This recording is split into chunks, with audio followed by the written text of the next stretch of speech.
Welcome to astrologymission.com।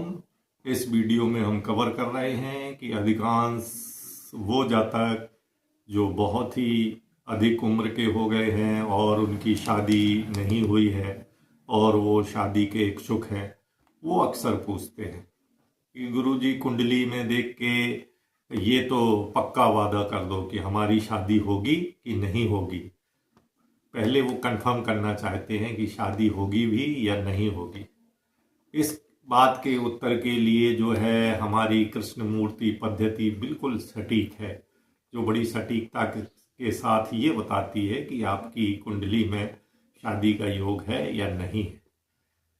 क्योंकि हम जानते हैं कि किसी भी कुंडली में जो विवाह का मुख्य घर है वो है सप्तम भाव, और वैवाहिक साझेदारी के लिए जो जवाबदार है, शादी करवाने के लिए जो जवाबदार है, वो है सातवें भाव का उपस्वामी।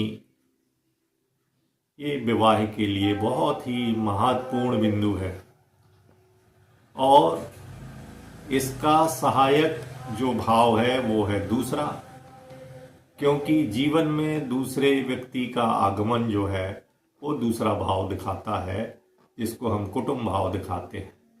इसके साथ ही साथ जो कुंडली का 11वां भाव है वो विवाह की पूर्ति या विवाह की सफलता को दर्शाता है। इन बातों से क्या अर्थ हुआ? इसका अर्थ ये हुआ कि विवाह होने के लिए जो 3 कारक हैं, दूसरा भाव, 7वां भाव, 11 भाव, इनमें से किसी एक की इसका संबंध जो है 7वें भाव के उपस्वामी के साथ हो तो फिर विवाह की गारंटी होती है। विवाह के वादे के लिए 7वें कस्पल उपस्वामी के द्वारा निर्देशित होना चाहिए।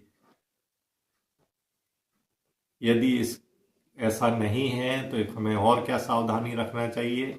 इसके अतिरिक्त हमें राशि स्वामी, साइन लॉर्ड, नक्षत्र स्वामी उस भाव का, स्टार लॉर्ड, और सप्तम भाव के उपस्वामी अर्थात सब लॉर्ड, और उपस्वामी के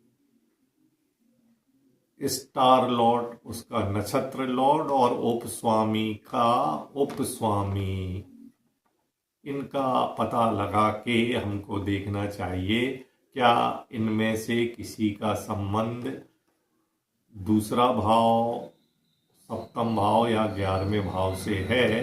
केपी पद्धति में भाव की जगह कस्प कहा गया है, अर्थात क्या sign lord, star lord, sub lord, sub star lord और सब लॉर्ड का रिलेशन या ये सिग्निफिकेटर जो है 2nd कस्प, 7th कस्प या 11th कस्प से है।